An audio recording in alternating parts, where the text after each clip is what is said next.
Good morning, everyone.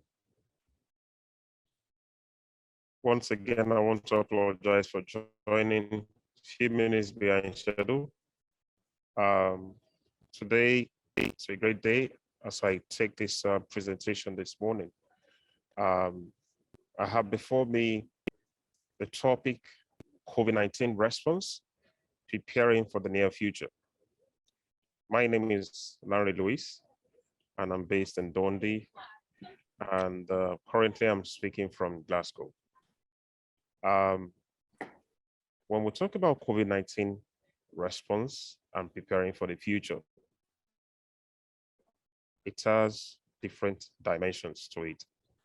So as a guide for my presentation this morning, the first thing I want to talk about is what is the meaning of a response? Why do we respond to something? Then I will now streamline it into response in the context of COVID-19. And I'll talk about the multifaceted dimensions of COVID-19 response. Then, because this is more about personal or capacity development and position ourselves for how to take this, then I'll be looking at the strategic approach to the response and preparing and positioning ourselves for the near future, and most importantly, how to carve a niche in blue oceans, because there is blue ocean and there is red ocean. And we'll now round up. That is the outline for my presentation this morning. All right, so when we talk about response, what is the meaning of response? Response is an act that someone or a system or an institution or a body do in response to an action. It's based on, for those who are science-based here, there is the third law of motion, which talks about for every action, there is a corresponding reaction. But when you have something that creates an action that destabilizes virtually every phase of human endeavor in the whole universe, then you'll see that this one is a phenomenal action that requires drastic response. So when we look at what warranted a response in the first place, because when we look at COVID-19, COVID-19 is something that has changed the equation of government, people, nations, organizations, name it, every walk of life, industry, systems, higher education institutions, several things have been changed because of COVID-19. And so we now need to respond. Nations have been responding. Recently, I saw a video by the President of the United States, Joe Biden, who was giving an update on the money that they're given to people. That is their own response to mitigate the impact of the financial stress that is causing on American citizens. You see organizations putting in place measures to reduce the spread. You see nations saying that if you want to travel to our nation, if you're coming from a particular region, this is what you need to do. It is all response. So when we look at with the World Bank, for example, World Bank says that the pandemic has taken a drastic human toll on the human race, and it has had a negative impact on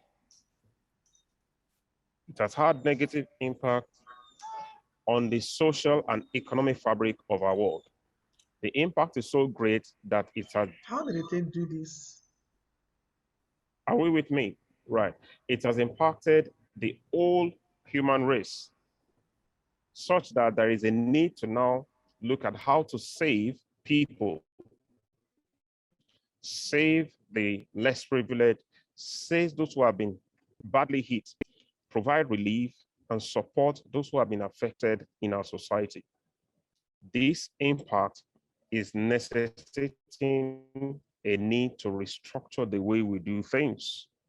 It's necessitating a need to chart a new path for sustainable recovery and prosperity.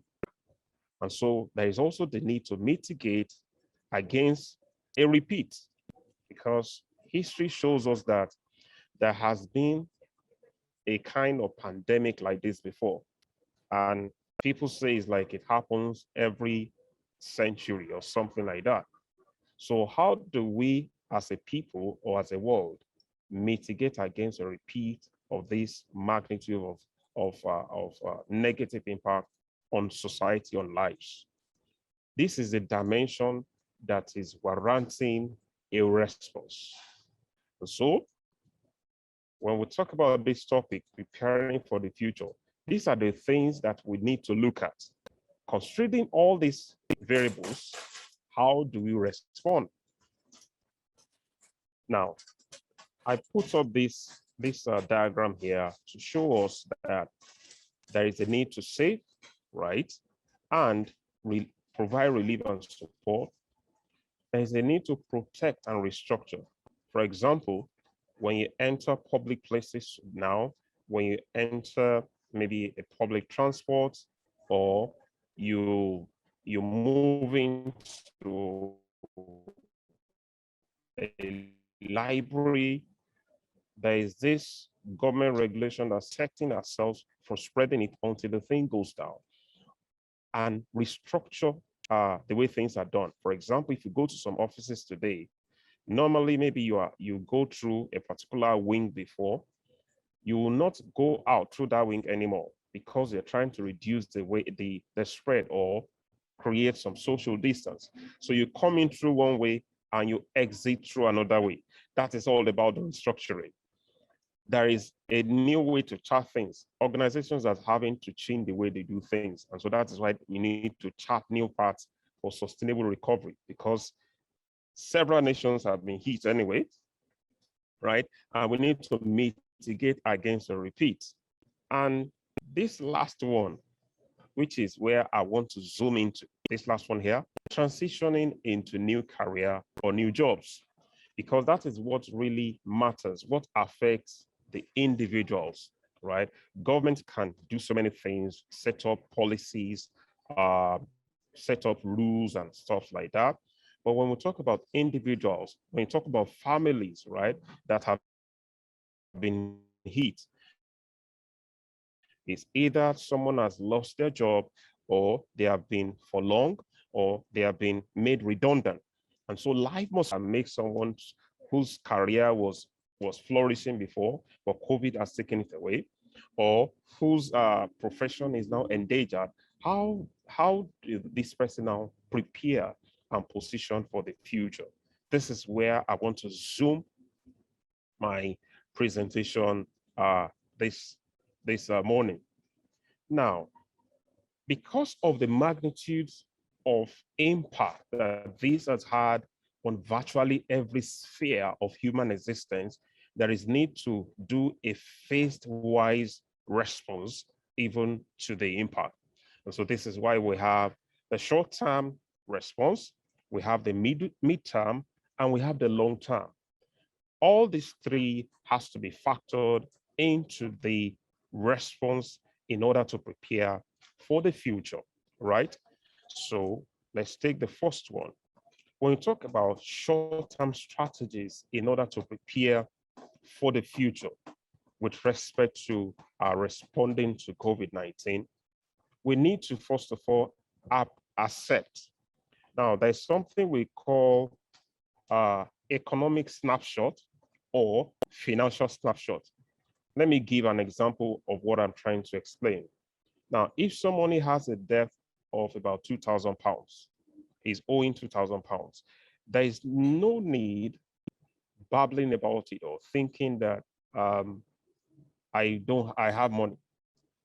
Let it be accepted that you have a deficit of £2,000. What are you going to do about it? Now, do you need to change the way you spend? Do you need to reduce what you spend in some things? Do you need to learn a new skill in order to reduce your outgoings and increase the incoming, and set up a way to start reducing that deficit? So if, for example, you are able to create a plan that says that you're able to add at least 200 pounds in every month, right? You can decide that that 200 pounds that comes in every month will be spread over 10 months, and that 2,000 pounds will be over. That is accepting this present situation and now having a clear mind to focus on what is happening. And this is why you need to evaluate your options. Someone may be earning 1,000 pounds before. The COVID may have hit him and is now reduced to 500 pounds. What and what do you have? Like about 2 weeks ago when I was doing my presentation, I was talking about appreciating what you have, what you think you don't have, the soft skills, the hard skills. Evaluate those options. What platforms can you now engage to offer those services or those skills or the things that you are gifted in that can add 100 or 200 or 500 or 1,000 to the downline, so that at the end of it, you're able to stay above water, right? And the next thing is that you need to embrace change and reskill for relevance. Now, there is a tendency for someone to be overwhelmed by the so many things that are happening around and saying that, what am I going to do now? That is not going to solve the problem. That is actually going to add to it and create more emotional stress for that person. And that is why accepting and deciding to evolve is a first step. Evaluate the options and embrace change. For example, right, when the COVID-19 came, right, many people that were doing conferences to earn money were wondering how would they maintain the conference room and all those things, right? But people who are smart quickly evolved, paid for Zoom license, right? And started having webinar seminars, paid ones, and collaborate, bring people of like passion. If it is that you know how to speak, you know how to impact, or you have a network of people that can add value, you can negotiate with them and say that, look, I have this thing that I want to address. I can see that people are having these challenges and everything like that. When they have those challenges, what you can do is to find, this thing I usually use, I call it Google Trends. You can search around your space, around your area. What are people searching for that is like a problem for them, right? If you find that this is something that is trending, close to 2,000, 3,000, 4,000, 5,000 people are asking for this solution. Find people who have those solutions. Create a platform for them to come over. You can collaborate. Maybe they get 50% or 60% of whatever comes in, and the solution is provided. Thank God for recording option on this platform that you have today. You can even resell those things, and it will create something at the value. So it's all about embracing and reskilling and deciding that I want to change. Yes, I am down, but he that is down needs fear no fall. Rather, to look up and see what I cannot do. And that is why you need to put the best foot in. That is a short-term strategy that in order to, stabilize the water, stabilize and all the ruffling that the impact of the COVID has done, that is the first thing that we need to do. Then when we do that, we'll now move on to the midterm strategies.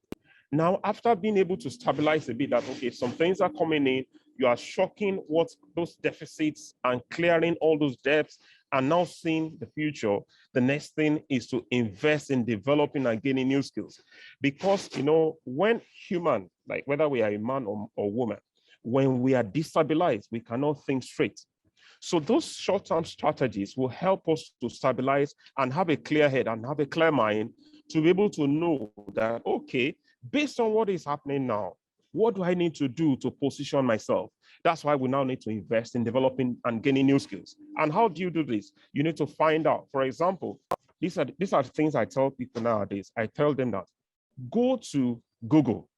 Whatever you are doing now, search what will be let's say somebody is a lecturer or somebody is an engineer or something like that. What will be the place of this thing in the next 5 years?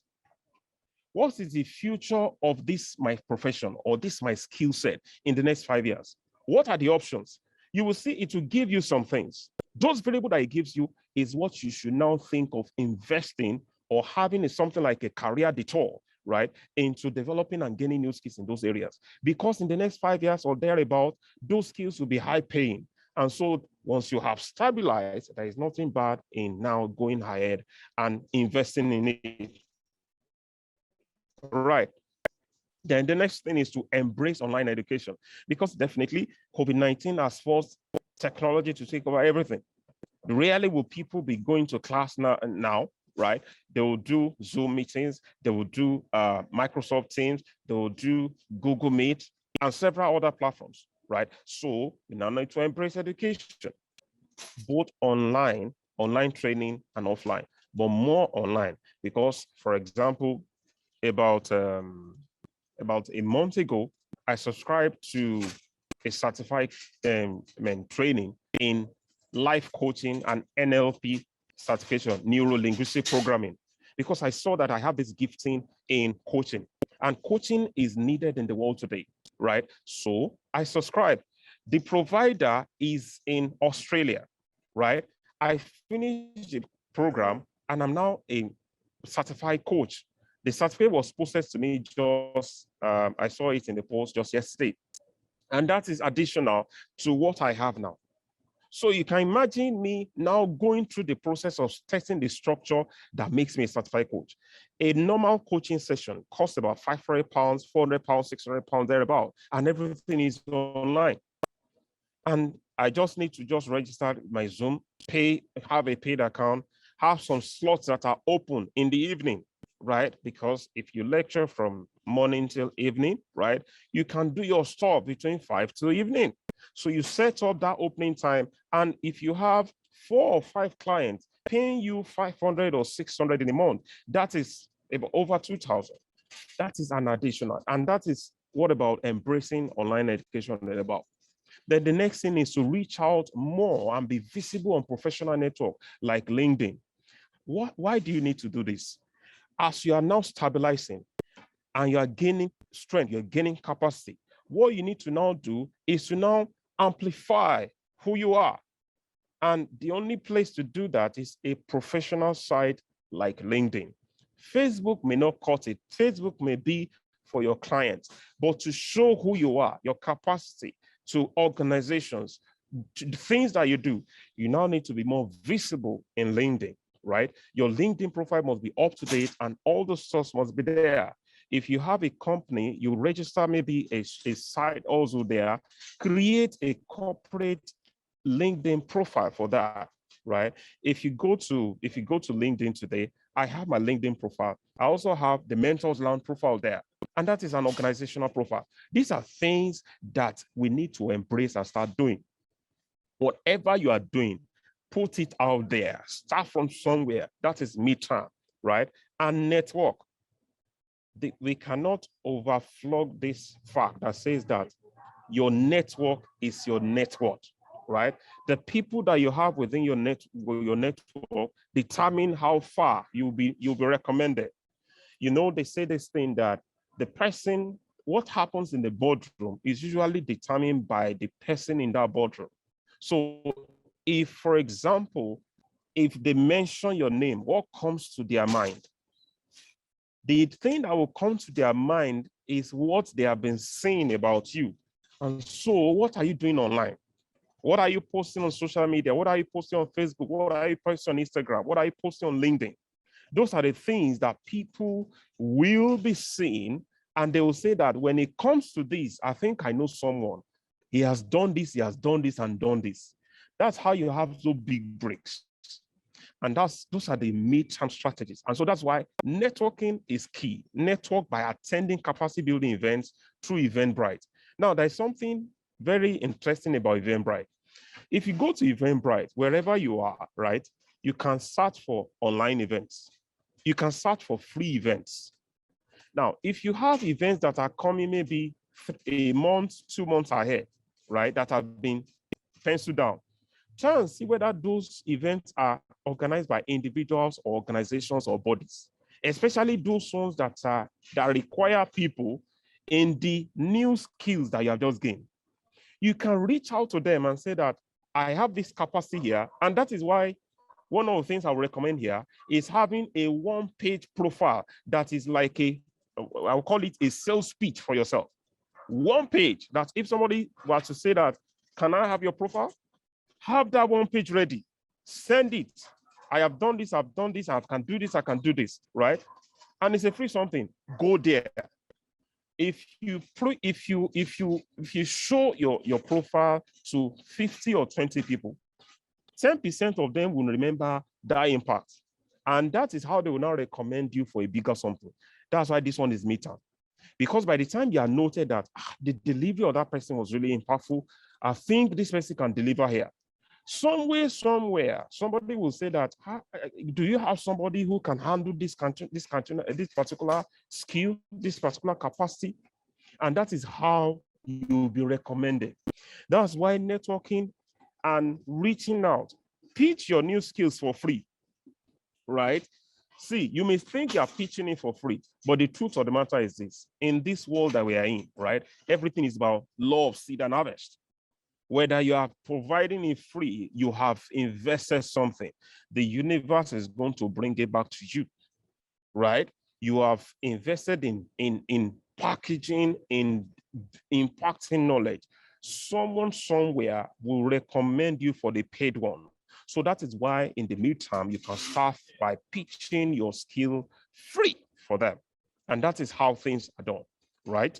So the next thing is long term, which is, I'll call it the Jagaban of everything, right?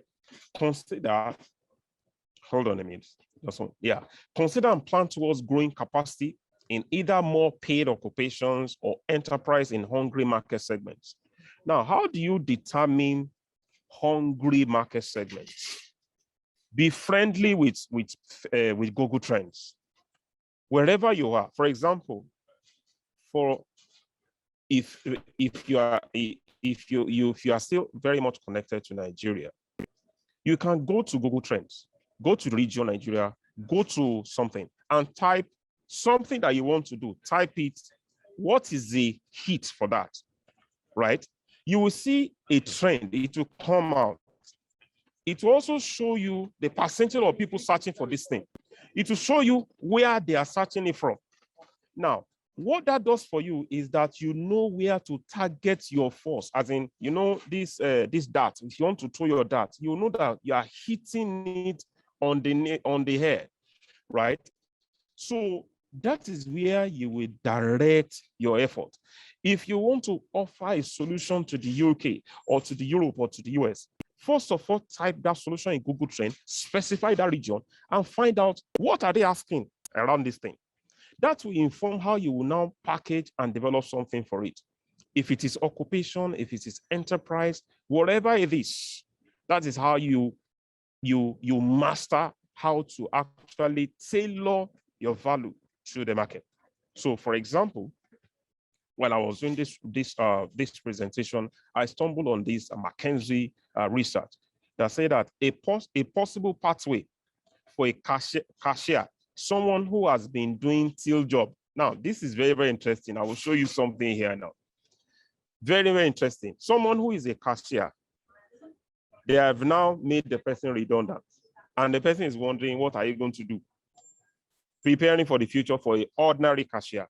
See this. See what is going to happen here. Now, look at this. Are we seeing this table here?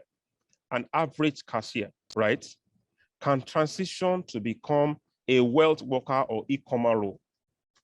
It can be driving for a delivery company. You know, nowadays people, there is a Uber Eats, there is so many food delivery firms. The person can decide to be doing light truck delivery or heavy truck driver. Ordinary cashier can move to sales and management, product demonstrator and promoters. This is transitioning and preparing for the future for a cashier, according to McKinsey. These are possible pathways. Imagine someone who is a cashier can move to this or this, or transition to technology and become a call center customer sales rep. From there, can upgrade and become a computer network support specialist, and now upgrade to become a computer information systems manager. These are possible pathways in preparing for the future. So, for example, this person feels that he has been made redundant because the high street shop that is working, all high street shops are closing now, right? That's why Amazon is taking the all the money, right? Many of them are closing shop, going online. And now the cashier feels that, oh, I am now redundant. What am I going to do? He can transition to technology, can move to healthcare, orderlies, right? Nursing assistants. From moving to nursing assistant, go for training. You can improve and become a licensed nurse. Because the path to becoming a licensed nurse, that I think there are about 4 routes to become a licensed nurse from an ordinary health assistant, right? And the person can become an expert. So from this can transition to this. And that is how we can evolve. So milk is already spilled. So the best thing is to just sit down and accept it. The milk is spilled, is split already. Let me move up. And this is just for us to understand that it is not as bad as we see. We can actually transition. Now look at this. This is 16 options for a cashier. Now imagine yourself, right? You can diversify. And so that is how this thing so on the low ground. So I don't know whether I'll spend 30 minutes because I understand that we need to, first of all, give ourselves some break, or I should continue. Maybe we can take about a few minutes break, then come back. If you want to continue, that's fine. Okay, great, no problem.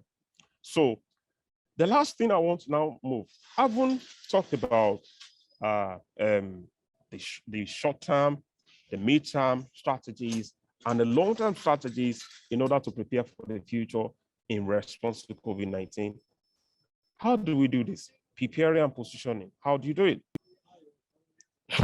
This is how you play in Blue Ocean. There is this book called Blue Ocean Strategy by, I've forgotten the authors now, just went off my head. But what the Blue Ocean Strategy is all about is this. It says that Red Ocean is where that is infested with so many people there. But Blue Ocean is identifying something new, something uncharted, and creating a path there.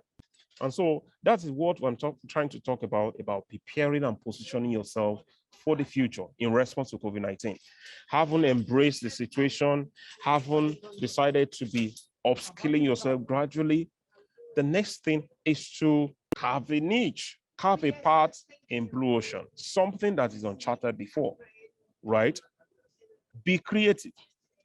Prototype your ideal job. For example, in the slide I showed earlier, the cashier can actually move into 16 options. The degree of freedom for a cashier is about 16. So it means that everyone seated here can actually transition to nothing less than 16 options. But the first thing is to decide, okay, based on my strength, based on my capacity, based on the things that I can do, what is the ideal thing that I want to do again? Checking all the variants, checking all the options, and saying that, all right, for me to get to this point, what do I need to do? Am I going to go through training, short one, or go back to school? It doesn't matter. While you are doing those midterm things that I mentioned to us, you can position and prototype your ideal job. So while you settle and balance the waters now, having the big picture in mind is critical to transitioning and preparing for the future. It's critical to responding to whatever is happening. And so that's why you need to prototype your ideal job. The next thing is to decide to become the numero uno in it. How do you become the numero uno? That means you become number one. That means you decide that, all right, this is what I want to be known for. That when they mention this thing, my name will ring a bell. That is very, very key. That when they mention it, my name rings a bell. And that's how we become numero uno. And see, in my house here in Dundee, where my study table, my reading table is, I have a board there that I put some things. I see them every day. I have a diary that I look at every time.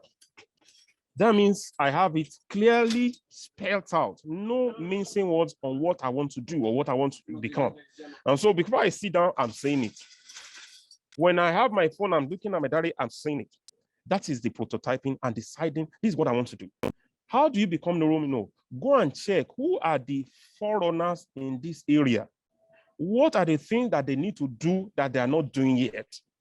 What do I need to do to become what they are doing? Am I ready to give myself into it? Pay the price.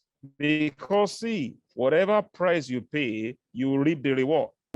So decide to become the neurominal. Because see, one thing I've discovered about this life is this: until we make a decision, nothing happens. If you don't decide that you're going to move, you will not move. If you don't decide, so decision is key, because once we decide, our mind is configured. Our mind realigns itself that this is the way we are going, and we move. Then we need to envision your value offering and position for it. What does this mean? If you want to become numero uno in anything, maybe you want to be a consultant that helps parents to identify the gifts in their children so that their children will become specialists early in life. What is the value offering I'm bringing to the table? Design it, craft it. How do I productize this thing? That means, how can I turn this thing that is value into a product that I can put a price tag on? Because when you productize it, you will not be able to decide that, all right, if I productize this thing, what do I want to be making from this thing? How do I make sure that what I'm making this thing funds other things that I want to do? This thing is not a joke. It's something that you take with all seriousness because it's about the future. And the fourth thing that I have here is be like God. Now, somebody may wonder that, what do I mean by be like God? You see, in every human being created, there is a capacity to create inside us. And so build and allow your creative genius to flow. Because see, there's nobody that is not creative. It's just that we don't allow it to flow. So be creative. Let me give a practical example. When Michael Bell, the person who did the phone, did it, it was just to communicate, right? But Steve Jobs came and said that he wants to create an experience that when people are using this device, this is the thing that they will be experiencing. It was not about communication anymore. It was about creating experience. When and the Tesla of this world came, beyond saying that he wants to create electric car, he wanted to create an experience that I will be the first that will do driverless cars, that will be able to do this kind of experience in a car. You can open the book with remote and all these things. It's about creativity. And so you can create anything, right? Nowadays, you have very slim smartphones. Why? Because they feel that people now need something that is very unique.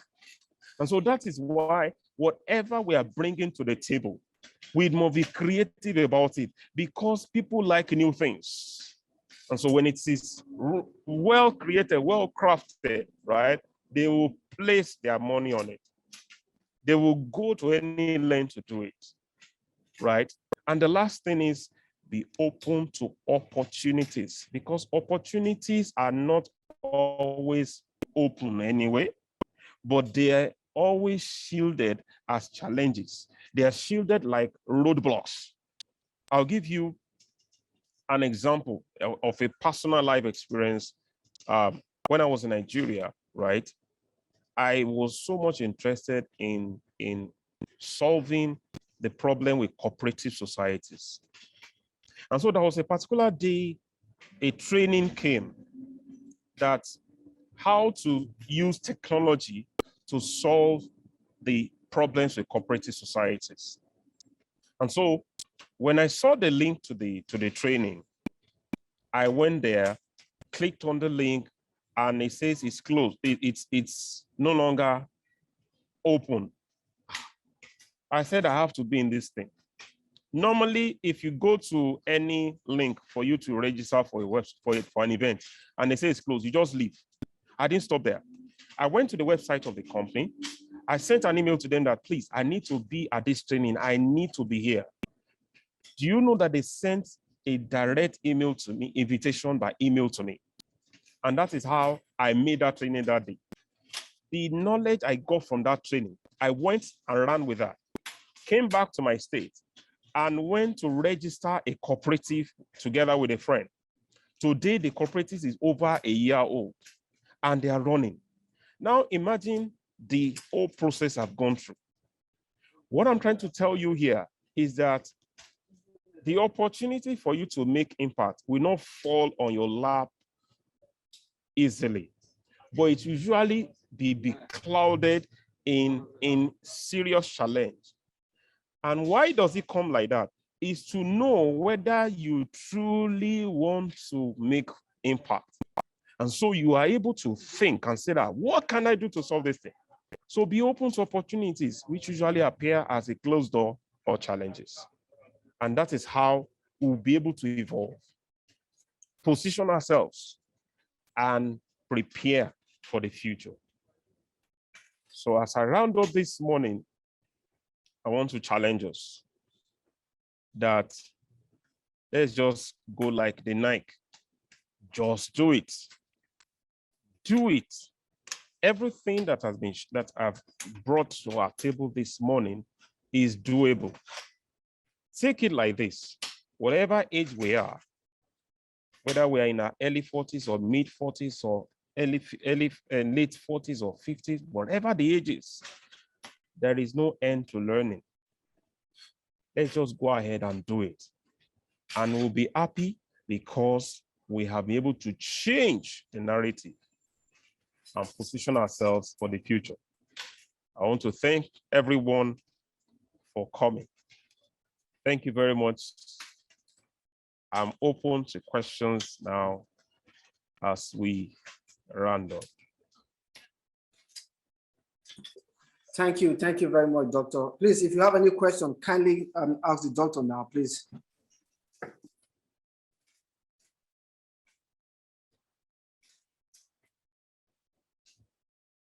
So are there any questions? Thank you, Dr. Larewaju. It's Martins here. Thank you, sir. Yes, that was really insightful. Thank you so much. I guess my only question, I guess my only is more of an ask rather than actually a question. What I mean by that is the fact that you made, I overhear you not clearly enough, made mention of a mentoring, coaching or mentoring platform organization. Yes, the Mentors Lounge. The Mentors Lounge. Can you share it on the chat forum, please, if that's possible? The link. Okay, yes.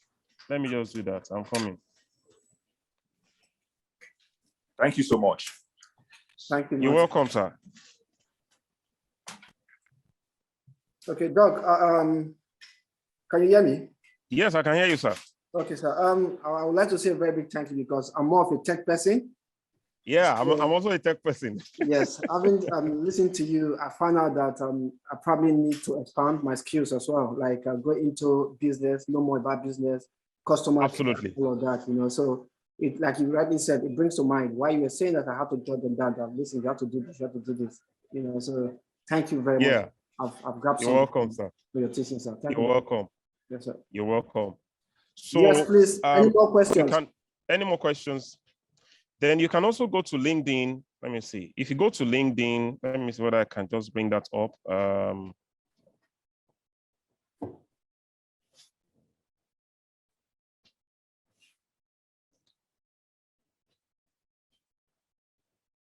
Okay, so you can see my screen, right? It's showing. Thank you.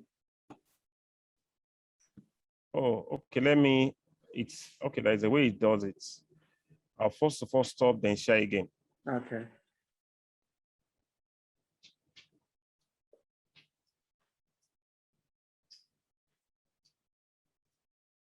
Okay, so this is, can you see it now? Yes, we can. Yeah, so this is a Mentors Lounge on LinkedIn. So if you search for the Mentors Lounge on LinkedIn, you'll see this.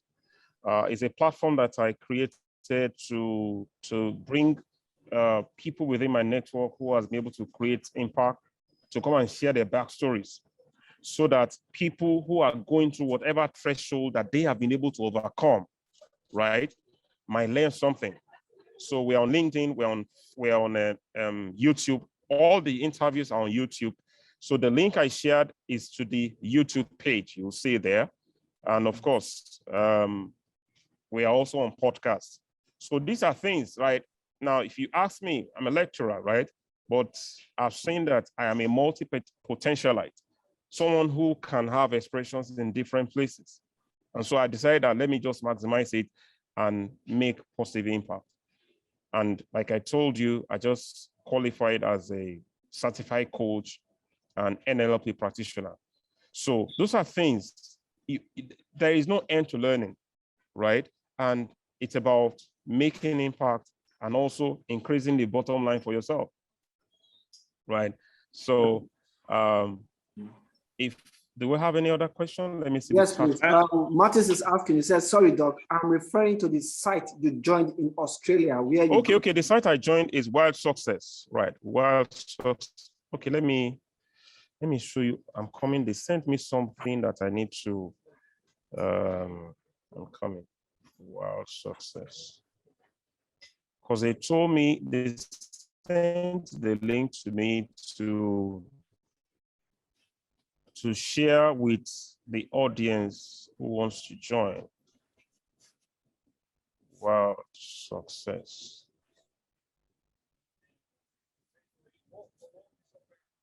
Okay. Yeah, so if you go to Wild Success, you'll be able to get it. Coming.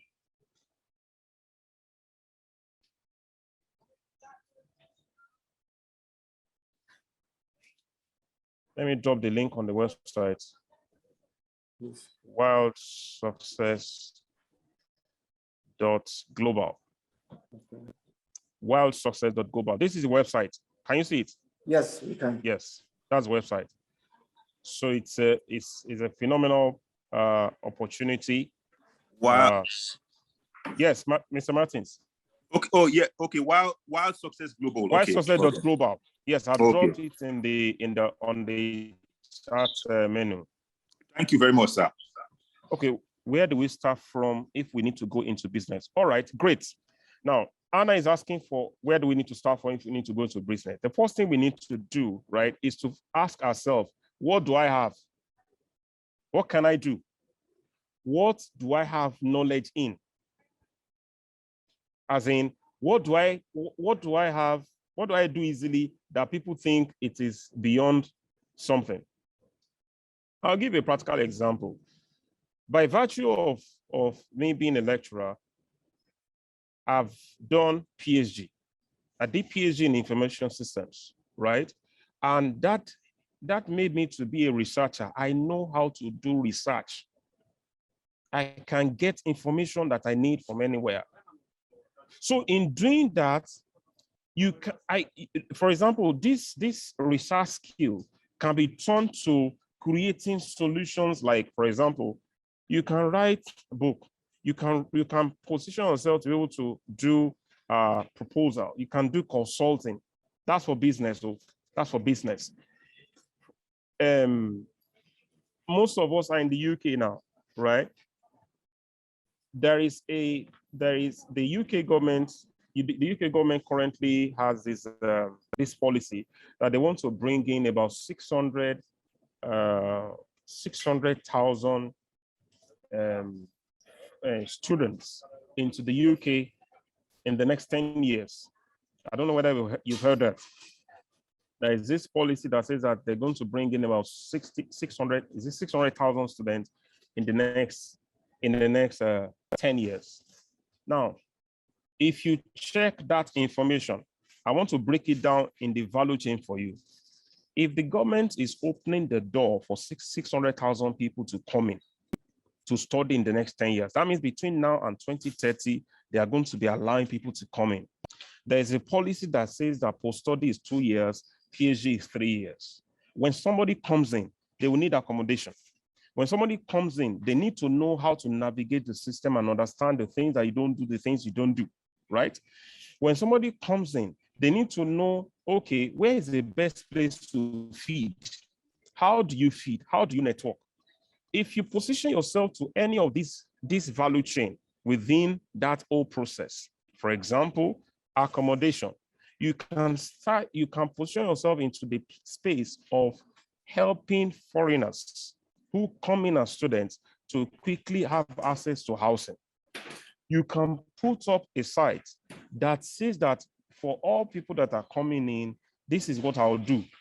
You can have a kind of collaboration with landlords around the area. I will help you to get this, give me this much to do it. You can even go ahead and seek a landlord's consent. I want to get your house, but I will get a HMO license on it so that people can have, people can rent room by room. And you will do that in this system also. And you'll be able to do all that, right? You can decide that, okay, reach out to schools. The government says that they want to bring in this much. I have base in this part of the world. I have base in this part of Nigeria. I have base in this part of Africa. I will bring in 20 people for you, but you must give me 5% or you must give me 7%. That's the value chain. No, it's still in the value chain. When you bring them in, every one of them, they will give you 5% on the fees that they pay. That is extra for you. This is how you create that value chain. That is just an example. There are many options for us to explore. And so that is how you create business even within what you are doing. I hope I'm communicating this morning. Yes. Last question, please. Right. Someone is asking, he said, how do unemployed persons in the Black, Asian, minority, ethnicity group community start earning? How do unemployed persons in BIM community start earning? Yes, great. Please. Now, the person who is unemployed, remember I said that we need to embrace online education. First thing is to accept that I am on the ground. I can go up. That's the first thing. It's a mind thing, mindset. First of all, accept I am on the ground. There is no reason thinking any otherwise, and I can go up. The next thing is to now find there are platforms. For example, let me share one website with us. Nejo. Now look at this guy. Can we see my page? My Nejo. There is this guy, he's in London. His name is Daniel Nejo. He created this platform.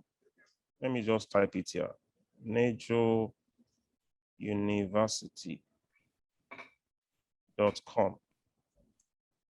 This is Nejo, right? Look at this. Can you see this website? Yeah. Yes, we can. Yes. This Nejo of a guy, he created this website. Now, if you go to, it has about 4 courses and they are free. The first one is Facebook Ad Mastery, Successful Freelancer Blueprint, WordPress Web Design Introduction, Web Graphic Design Mastery. Everything is free. Can you see it there? It's free. Anybody who's unemployed and has a smartphone can go on this website and learn for free. Now, let me tell us this thing. If the person can master WordPress web design alone, there is no city in the UK that does not have chambers of commerce. Every chamber of commerce in the UK have an ecosystem of small businesses. An ecosystem of small businesses. Now you have mastered your WordPress. Teach yourself, write maybe about 3 pages or something. And first of all, do the web page for yourself also. and go to these businesses. What are the problems that these businesses are likely to be facing that I can use this, my skill, to do? Now send in. You can find their mail. Go to the Chamber of Commerce. Like there are all chambers of commerce have email, have a website. Go to the Chamber of Commerce, search for the companies, pick emails, send mail to them. This is me. I can do this for you. I can help you to do this, because everybody is looking for how to increase the value, the bottom line anyway. So you find those businesses, find how you can do for them. Even if it is Facebook mastery, you can tell them that, okay, I know how to use Facebook ad to increase your sales. I can help you to do this. Your bottom line currently, you have maybe about 100 clients. I can increase it by 20 by the end of the month, and they will be paying you this month, this much, right? And you do it. You pitch yourself there. The moment you do it for one of them, that is the word of mouth you need for you to amplify what you are doing. So it's about using what you have. Have a smartphone. Go to, if the person says they cannot buy data, no problem. Go to places where there are free Wi-Fi. Sit down there, do the learning. That is the sacrifice that has to be done, right? Once you master it, now use the free Wi-Fi that you have there and start posting. This is what I can do. This is what I can do. I can do Facebook ad for you. Most of those small businesses don't know how to do these things. That is how the person will be able to get along and start creating value. And once you start creating value, put a value on it. 50 quid, 100 quid, 200, 250, 1K. And that's how the thing will start growing. So for those streaming from Nigeria, where the internet is very big issue and the country is in general, how do we earn? Great. I tell people, whenever somebody gives an excuse, right, the person is not ready to change. When I was in Nigeria, I had 4 lines, right? There are places, they say that the data is location sensitive. so some of them, it is MTN that work here. Some of them, it is Etisalat. And they have great bundles now, right? There is always a way around this thing. The interview that I did to become a lecturer in the UK, maybe it is Nigeria that I did the interview from. I was not in the UK when I was employed. And I used MTN to do a Microsoft Teams interview. The network did not break. So the person, you have to know, ready to pay the price. I hope I'll be able to answer the question for the person.